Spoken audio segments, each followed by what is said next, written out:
Welcome back. Another episode of Casey Campbell's Videocast right here and right now. Casey Campbell here with Great Lakes Post, and of course, you know the man to my left.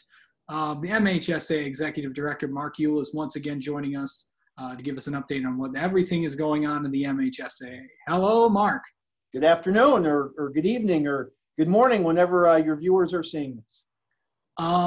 So, Mark, I think this, with everything going on, I know football is 3 weeks into the season. You know, soccer and volleyball have been going on, and of course, cross country, golf, and tennis have been going on all year. Overall, what are you hearing from schools saying? How are things going so far from overall? What we're hearing is that things are obviously different. I think that this fall and this school year is more different than anything that people have probably experienced, Casey, probably going back to times of war, probably during World War II. Just the way that we're educating and communicating and meeting and connecting.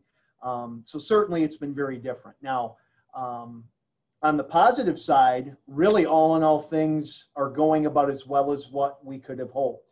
When it comes to a contact sport like football, we have had 97% plus of our fall football schools be able to play in each of the 3 weeks of the season.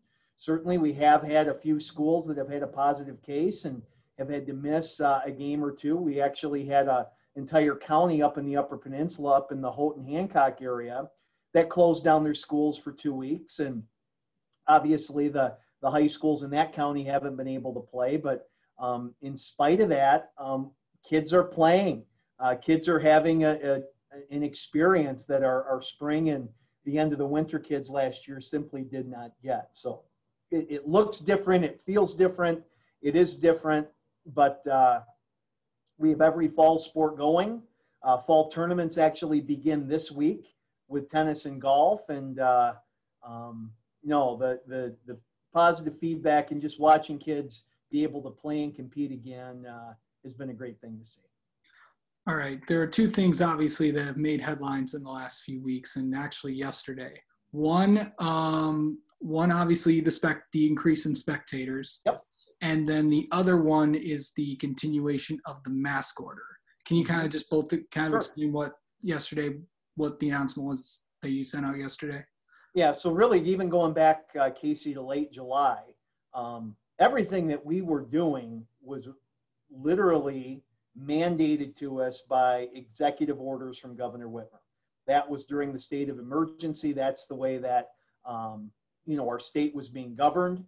It was 160 that kind of paused some of our sports, and then it was 173 that allowed all fall sports to restart in early September. And so the good news was a week ago, we actually gave our schools a heads up that this coming Friday, October 9th, there was going to be an updated executive order that was going to allow increased number of spectators, which was great. So indoors, 20% of your capacity up to a limit of 500 spectators. And then outdoors, it was 30% of your capacity with a maximum of 1,000 people. That was a game changer because now instead of a limited number of participants who only got 2 spectators per person, what it now does is it opened up the possibility to marching bands, into dance teams, into pom-pom squads, and some of those student groups that have been connected to Friday Night Football forever. Well, those kids, and especially those seniors, are now going to be able to participate here the last 3 weeks of the regular season.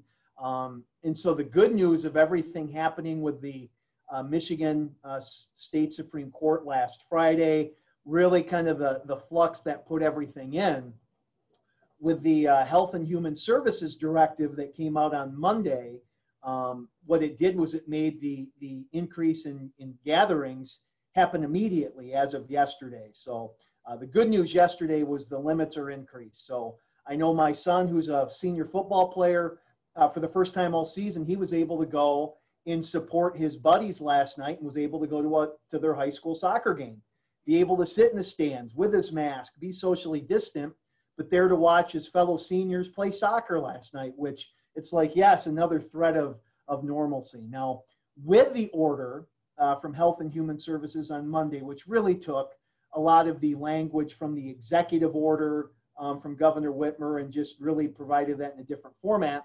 We are still under the current face covering rule. And I know there's all kinds of opinions and there's all kinds of beliefs and constitutional rights and all of those arguments. I run an athletic association. That's my wheelhouse. That's my lane. We have a tremendous attorney who is with the largest and most respected firm here in the Mid-Michigan area. And I can tell every one of our member school personnel, all of our school communities, that we are continuing to follow the law. Lots of different internet theories about what you can and can't do. We are following the law. And to get just to the heart of the matter, if it means that we have to wear a face covering in football, soccer, and volleyball for our kids to continue to play and compete and have a fall season, versus us taking a political stand and saying, mask off of everybody and that's the way it's going to be, what we risk is our state, and if you want to make the argument, well, the governor no longer has that power, well, then Health and Human Services could shut us all down and say, fine, no athletics at all. So, before folks try and, give me a lot of free legal advice, just understand that our whole focus is how can we keep playing? How can we do it safely? How can we do it legally and under current law? And Casey, we are doing that with full confidence. I sleep very soundly at night right now. All right. Also, there's, with football, soccer, with all these postseasons getting going, for example, if a school shuts down or a team has someone that tests positive, because it's going to happen, what happens then in the playoffs? What happens? Unfortunately, they don't play and they're out of the tournament.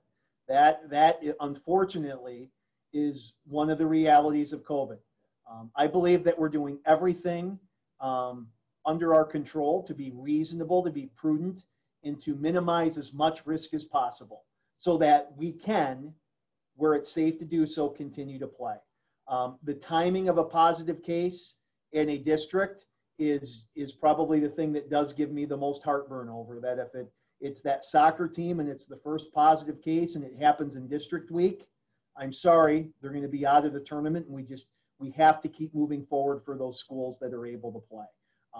Tough, difficult, but that's just one of the realities that we're going to all have to manage and work through in this time of COVID. And while the timing of that and tournament time would be awful, I think the takeaway is, well, at least those kids got a regular season.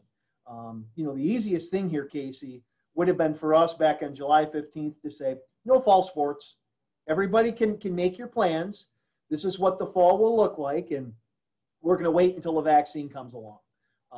That would have been the easiest decision to make, and I think it would have been the worst decision that we could have made because, there are challenges with all of the COVID-connected things, but at the end of the day, what we're hearing for kids being able to play and compete and what it's doing for their mental health, as well as all the adults connected to those events for their mental health, we really think that we're threading the needle about as well as it can be done right now. Yeah. Another issue has caused, with the pandemic, it's caused an issue that has been a problem for a very long time. And of course, as you know, the shortage of officials, especially if you haven't seen out in the Grand Rapids area, a lot of games there are getting moved to Thursdays and Saturdays. Crews are working several games. I know this is an issue that you guys have tried to address many, many times throughout the years. And I know being an official yourself, it's a personal issue to you. How are you guys handling that? So, recruiting and retaining and training officials is something that we focus on every day. What's interesting is in the last 2 weeks, we have had 3 and 4 varsity football games played on Thursday nights. So I know that some pockets of our state are having to be creative. It isn't 30 games. Last week, I think it was 3, and the week before it was 4. So certainly we knew that we would be losing some officials because of COVID. Given an official's age, possibly given the fact they've got some, underlying health conditions. My own mom would be in that age category. And in her case, she's a cancer survivor, had lymphoma, is been a survivor now for almost 10 years. But my mom, and the way that she's had to approach where her and my dad go during COVID, has been different just given her age and her conditions. And we have lots of officials that have a similar life story to where, I'm just going to have to sit this year out. Or it was a case of I was getting close to the end, and given COVID and uncertainty, that's going to be my time to exit the stage. So we knew that would happen. Now, the positive part, Casey, is that our number of new officials is actually up right now. And you say, well, how in the world can that be? Well, for years, and I'm talking for decades, our numbers of new officials go up and down based on the economy. And COVID has put many families in a tough economic spot. And one of the realities is when there are tough economic times, our numbers go up. The challenge is the brand new people that are registering with us, they're not ready to go out and work yet. Certainly at a JV or a varsity level. So that's the challenge, is we've got to get these new folks trained and up to speed here as quickly as we can. So lots of challenges with COVID, and the officiating piece is just one of those. Another challenge in trying to get high school football playoffs getting going. There was actually, I just saw this on Twitter today, that are you guys still planning to have all 8 games at Ford Field? Is that still a possibility? Well, if it's on Twitter, it has to be true. I can tell you, Casey, that conversations with Ford Field are ongoing. We, without question, want to be at Ford Field with our championships happening now the first weekend of December. From a weather and playability standpoint, I want our finals to be determined on who plays the best that day, instead of who's best suited to muddle through a bad weather day.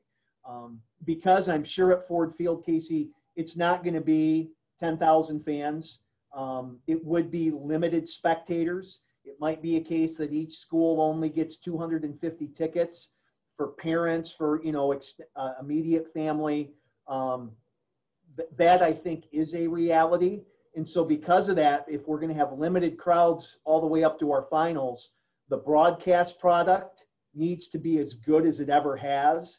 And I can tell you that our partner, Fox Sports Detroit, if we're able to be in Ford Field, they walk into the building, they turn on a couple switches, and they are ready to provide an NFL caliber telecast of our finals. If we have to move outside to 2 different small college or high school sites, or 4 different sites, I'm just telling you, the broadcast product will not be anything close to what it could be at Ford Field. So we hope to have something to announce here soon, whether it's the end of this week or early next week.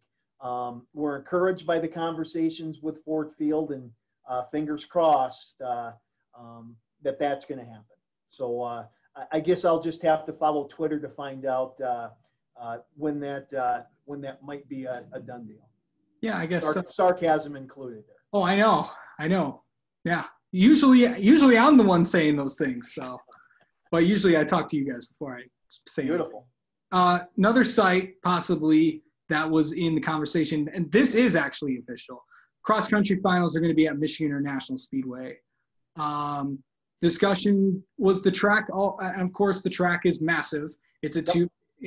Obviously, I was there this summer, but looking what kind of, when you talk to officials over there, what did they say about hosting cross country and between the 2 days? Sure. So certainly we had lots of conversations with the good folks at MIS.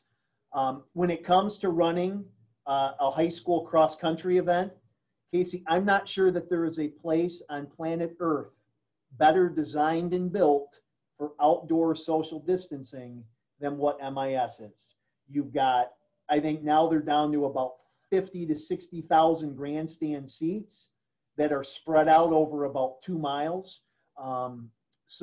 Being able to go to MIS, the kids know the course, coaches know the course. I think what's great is that kids now who are going to run here in a month or so are going to be able to compare themselves with what some of the all-time greats in Michigan ran on that same course. So from a I understand that MIS in normal years, some say, well, the course is too flat and, it's not, true cross country. Well, the cool thing in being there for almost 25 years is we now have some history to where when kids run there in early November, they can compare themselves to an Olympian like Dathan Ritzenheim, who ran at Rockford a number of years ago.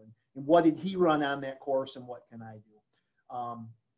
What it allows us with the increase in numbers is by us having sessions during the Friday and Saturday, as we're going to be able to have 1,000 spectators come in. They're going to have to be up in the grandstand, a chance to spread out, a chance to move up as high as possible in the grandstand so parents can get again, it's going to be from a distance, but yet I'm still in the facility and I still get to see my daughter and son compete at the state finals at MIS.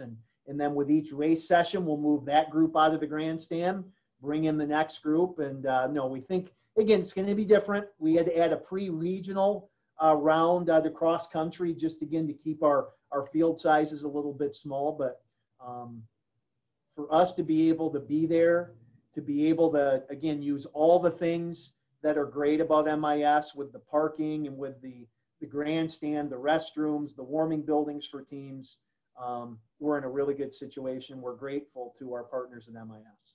Yeah, of course, and of course, golf and tennis finals, they're going to be coming up this weekend. Any changes with those? What are people expecting there? So golf is going to look quite similar to what it has in the past. The one change for golf is we've normally had a 2-day final. This year it's going to be just a 1-day final. So instead of our championship teams and individuals being determined over 36 holes on 2 days, it's going to be 1 day and 18 holes. And it really didn't have a whole lot, Casey, to do with the golf. But if you're bringing in schools from all over the state and it's now a 2-day tournament, well, now you're talking hotels. Now you're talking, well, how are we going to house our kids? And there's a lot of school districts that right now they're fine sending their kids down, and all of our championships are going to be played right here in East Lansing at the 2 Michigan State courses. So 2 divisions will have their finals on Friday, one on Forest Acres East, the other on the other side of the street at Forest Acres West. And then the following day on Saturday, it'll be the other 2 divisions, one on the east, one on the west. So schools will be able to send their kids down. It's a 1-day tournament. And now districts aren't having to figure out does every kid now need his or her own hotel room? And every coach his own hotel room. And again, just to try and keep things as low risk as possible, still being able to crown a statewide champion, but I think doing it. And yeah, I get it. Somebody, has a great 18 holes and somebody struggles a little bit. That's why with a 36-hole event over 2 days, there was the cream probably rose to the top a little bit, but a unique spin on this year. Yeah. No changes with volleyball or soccer? Volleyball and soccer, we are not changing the format at all. Certainly we may have to move like for regionals in soccer where we typically have a double header. There may be a case of, the up to 1,000 moves in for game 1. And then when game 1 ends, you may have to clear the spectator areas just so those that want to get in and see the game can. I think a similar approach in volleyball, but no, Kellogg Arena in Battle Creek wants our volleyball finals, and we will be back there. So we'll just see how it all plays out. And any updates on winter sports and what sports are going to have to are we going to see basketball players having to wear masks? So good question. With the mask requirement, we just continue to take things on a day-to-day and a week-to-week basis. So we'll see what Health and Human Services continue to tell us. Certainly as all of the I think legal questions get sorted out here that, came up, there are a lot of very smart people that have worked in both federal and state of Michigan law their entire careers who don't completely have their arms around exactly what last Friday meant, what it's going to mean moving forward, what the process is going to be. So we just have to let all that dust settle. And once we do, our plan is that all of our winter sports will start, and they'll start on time. So that's our starting point. But when it comes to spectators and masks and those things, we just ask that folks continue to stay tuned. All right. Mark Ewell, the Executive Director of the MHSA, thank you so much for doing this. And thank you once again. You bet, Casey.